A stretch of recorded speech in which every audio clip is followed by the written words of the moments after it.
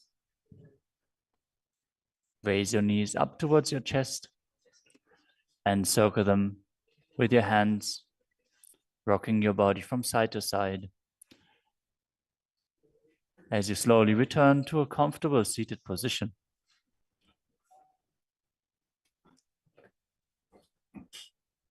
Congratulations for completing the Dvitiya Vinyasa Krama 308 asana sequence as revealed by the Supreme Pontiff of Hinduism. With this, let us conclude the Nityananda Yoga session. As you sit straight with your head, neck, and spine in a straight line, place your hands in Anjali Mudra in front of your heart center. Close your eyes, take a deep breath, visualize Swamiji, and chant the Purna Mantra. ॐ पूर्णमदः पूर्णमिदं पूर्णात् पूर्णमुदच्यते पूर्णस्य पूर्णमादाय पूर्णमेवावशिष्यते ॐ शान्ति शान्ति शान्तिः हरिः ॐ तत्सत् सर्वं भगवत् श्री नित्यानंद परमशिव पादुकार्पणमस्तु ॐ नित्यानन्दम् Nityanandam. Thank you for watching, and if you found the video enlightening, please give it a like, share it with your loved ones, and subscribe to stay connected with us. don't forget to click the bell icon to receive the notifications. Shivoham Om Nityananda Paramashivoham Om Nityananda Paramashivoham Om Nityananda Paramashivoham Nityananda Paramashivoham Om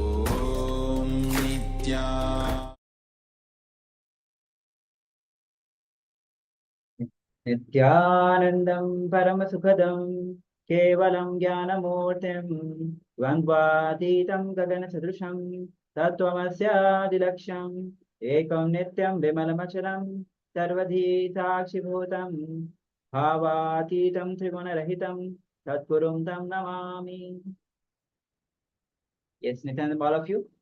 So now when you have performed the 308 asana sequence, Dvitiya Vinyasa Krama, which is Nityananda Yoga, which is the combination of millions of yogic scriptures, actually the essence of millions of yogic scriptures.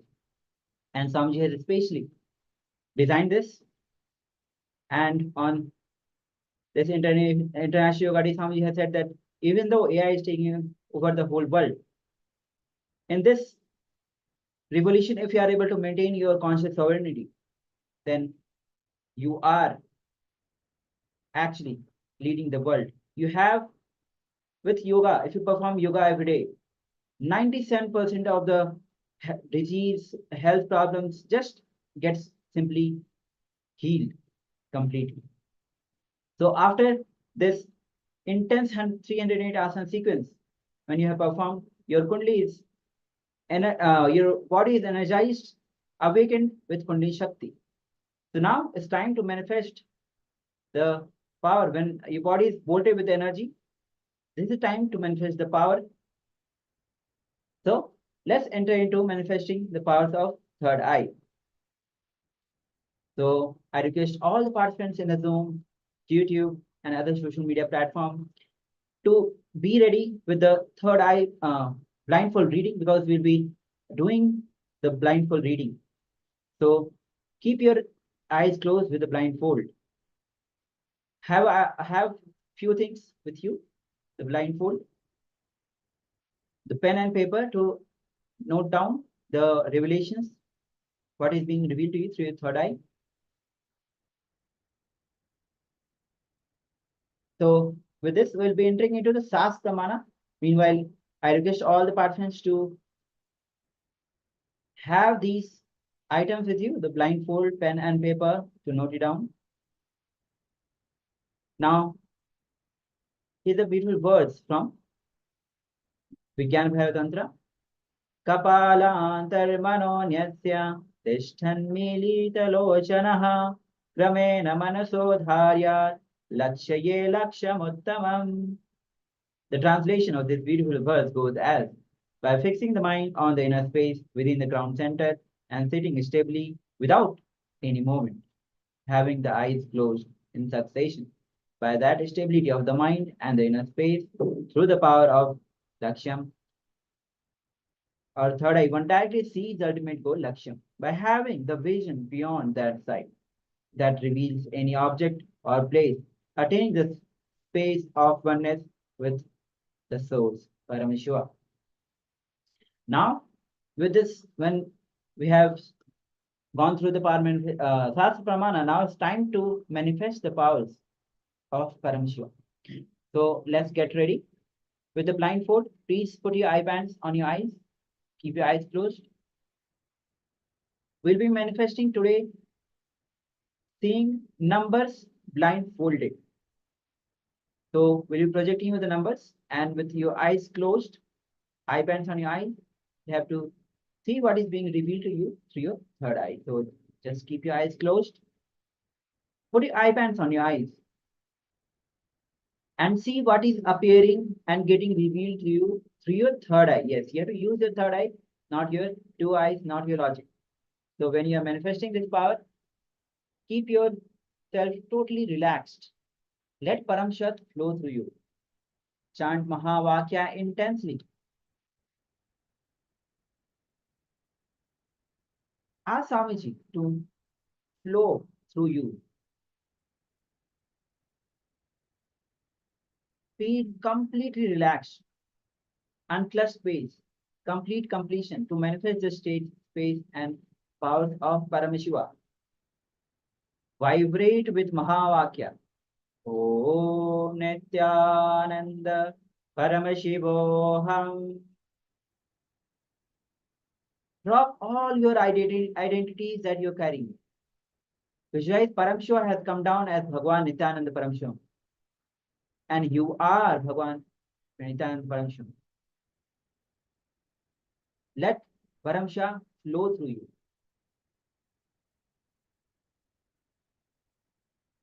So let's begin this power manifestation. I am going to project the numbers in your screen. Let's begin.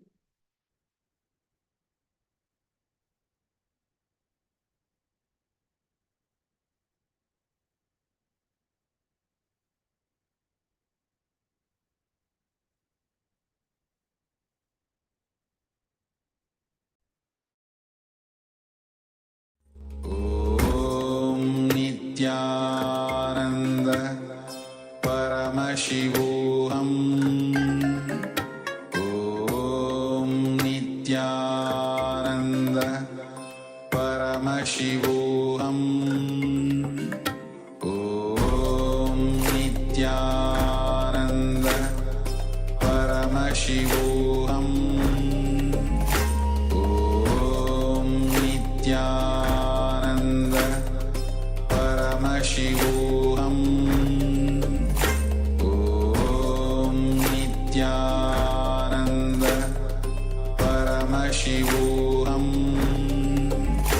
Om Nityananda Paramashivoham. Om Nityananda Paramashivoham.